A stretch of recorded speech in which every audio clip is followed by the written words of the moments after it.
El arte gótico, por Javier Abad Fernández.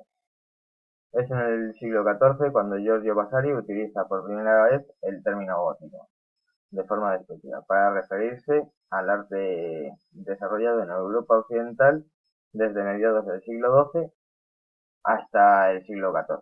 En algunos lugares de Europa, este estilo se mantuvo hasta el siglo XVI. Le puso este término debido a que creía que se le atribuía a los godos, un pueblo germánico, cuando en realidad este estilo surge en Francia en 1140 y se extiende por Europa, es decir, por España y hacia Inglaterra, en los años 1150 y 1175. Un siglo más tarde se extiende por Alemania y posteriormente por Italia. Esta época es una época de cambios en las que las transformaciones económicas, sociales, repercuten en el ámbito cultural y artístico y el comercio y los negocios repercuten positivamente en el crecimiento de la burguesía, lo que provoca el renacimiento de las ciudades y un cambio en el arte, que va de un arte románico en el cual era rural y jerarquizado a un arte más realista y refinado como es el del arte gótico. Otro cambio es la concepción de Dios. En este momento Dios es igual a luz y las catedrales son su máxima expresión. Los grandes ventanales, vidrieras y rosetones permiten la iluminación en contraposición a la época anterior que era más oscura. La consolidación de las monarquías y del Estado moderno permiten el desarrollo de la arquitectura civil, como por ejemplo los castillos, que dejan de ser concebidos como fortalezas y pasan a ser residencias de tipo palacial con mejoras en la calidad de vida. Otros ejemplos son los ayuntamientos, las lonjas, que dejan de ser pequeños edificios al lado de un embarcadero para ser grandes monumentos. Y como no, otro ejemplo son las universidades. Un ejemplo de castillo es el Ca de Oro de Venecia. Un ejemplo de lonja es la de Palma de Mallorca. Un ayuntamiento es el de Viena. Y un ejemplo de universidad, la de Cambridge. Las catedrales son un símbolo que representan la sociedad. En este momento tienen dos grandes características, que son las grandes dimensiones y una gran luminosidad. Lo que pretenden los arquitectos con esto es una sensación de acercamiento a Dios. Los arquitectos pretenden representar la Jerusalén celestial del Apocalipsis de San Juan. De hecho, algunos arquitectos actuales creen que las dimensiones para crear las catedrales han sido extraídas de la Biblia, de lo que era el primer templo de Salomón. Los cambios producidos en la construcción permiten la construcción de estos monumentos tan altos. Estos cambios son los arcos apuntados, que permiten una mejora en la distribución de los pesos, las bóvedas de crucería, que es la unión de dos arcos apuntados en las que la pieza principal es la central. Esta permite la perfecta distribución hacia los pilares, que son fasciculados, como podemos ver en la imagen. Las bóvedas se solían recubrir con plementeria, que es un material ligero,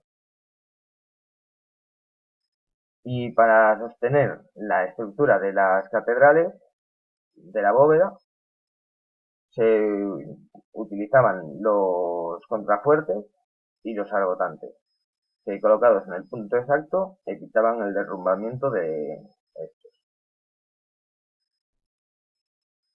Los elementos constructivos también de esta época que se solían utilizar en las catedrales eran los ventanales góticos, las gárgolas, los capiteles y las cúpulas. Los capiteles y las cúpulas son más refinados que en la época anterior. En todas las catedrales existen dos tipos de plantas diferentes. Está la planta basilical y la planta de salón. Ambas son muy parecidas y también se parecen a las de la época del románico. Eh, las dos tienen una forma de cruz en la estructura principal y se diferencian en que la planta de salón suele tener unas naves adosadas a los laterales. Las puertas de las catedrales estaban situadas en los brazos y en los pies de la cruz mencionada anteriormente de la planta y están caracterizadas por un par de torres a los lados de cada puerta que eran cuadradas y solían terminar en una forma de pirámide, aunque en la de la imagen no aparece. Otros de los elementos era el rosetón, que aportaba iluminación y cromatismo a la catedral, una galería con esculturas, el gablete y la puerta. Las principales catedrales son la de Burgos, la catedral de Nuestra Señora de los Amiens, que es la segunda catedral más grande, y la catedral de Chartres. La catedral de Notre Dame también es una de las más importantes y aquí os pongo un pequeño vídeo para que se vea lo que hemos dicho anteriormente. La gran monumentalidad de estos edificios y la iluminación que veremos en imágenes posteriores. Vemos como las puertas están muy decoradas. En esta época la decoración que hay encima de la puerta es en horizontal y representa escenas. Vemos como los pilares los tienen.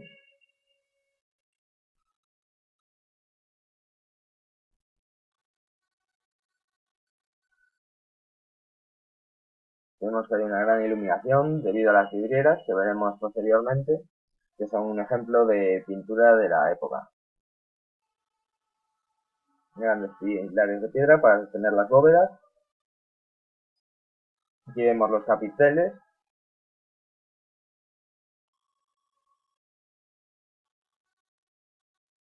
Hay que decir que los ventanales son gracias a la nueva distribución de las fuerzas debidas a los arcos apuntados, a las bóvedas y a los refuerzos de arbotantes. Si no fuera por esto, el peso no recaería sobre los arbotantes contrafuertes y sobre los pilares y no se podrían crear estas ventanas, como en la época anterior que el peso recaía solo sobre los muros.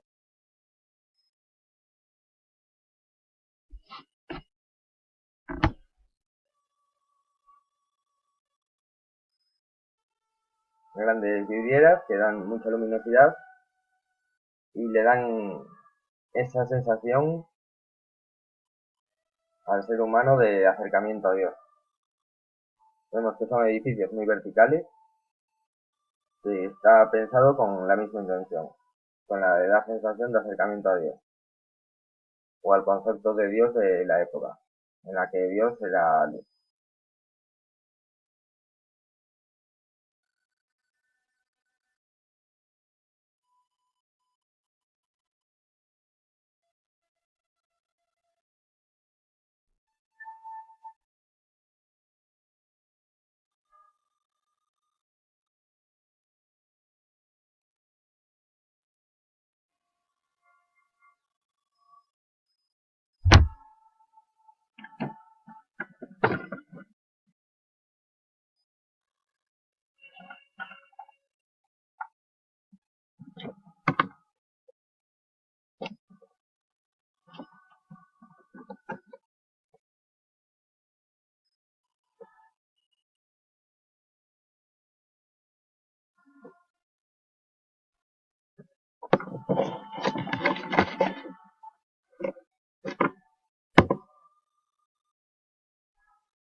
Dentro de la escultura de la época hay que destacar que el auge es en el siglo XIII y en el siglo XIV, y bajo una temática religiosa y civil, los artistas pretenden representar el mundo tal como es. Hay que destacar el naturalismo de la época y la humanización de los gestos y actitudes de los personajes. También se busca representar los sentimientos. Vemos, por ejemplo, este ángel como sonríe. Y vemos que las personas parecen personas, no como en la época anterior. Se expresan con todo lujo de detalles, incluso el ombligo en esta imagen. Todos los detalles son importantes. Dentro de la escultura hay que decir que en el siglo XIV aparece el retrato, en el cual predominan las figuras de reyes, burgueses y aristócratas. Uno de los escultores más importantes es Nicolás Tisiano, el cual crea el púlpito del baptisterio de Pisa, una de sus mejores obras. Vemos todos los detalles, cómo expresan que parece que se están moviendo. La pintura surge unos 50 años después que la arquitectura y la escultura, aunque después tuvo una rápida evolución. Se cambian los muros por las vidrieras, pinturas sobre madera o miniaturas en los códices. Hay que decir que igual que en la escultura, representan escenas y sobre todo escenas bíblicas. Muchas veces se pretendía que las personas que no conocían, no sabían leer o escribir, pudieran conocer la Biblia mediante la visión de las escenas. En esta época se persigue el naturalismo y se busca la plasmación de los volúmenes. Vemos como en esta pintura parece que se captan las tres dimensiones. Intentan plasmar exactamente lo que ven. En esta época también aparece el donante.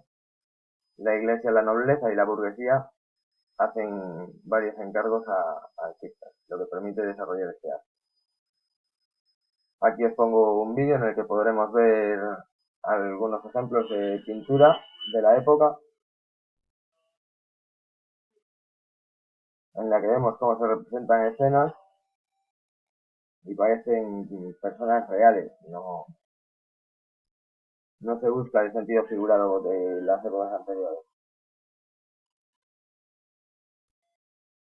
Aquí vemos la pintura en madera. Vemos que hay algunas pinturas que tienen más expresión que otras. Eso es debido a que el desarrollo de la pintura del gótico ha sido de una manera progresiva.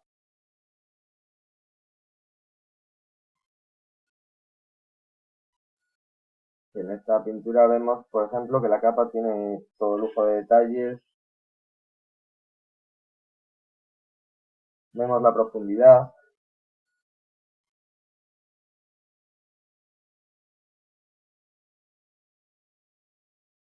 En esta no se aprecia tanto la profundidad, es de una época anterior.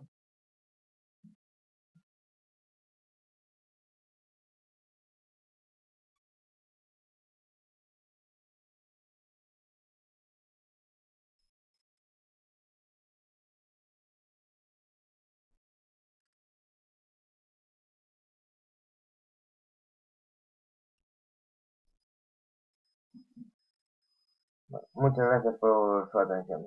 Espero que les haya gustado.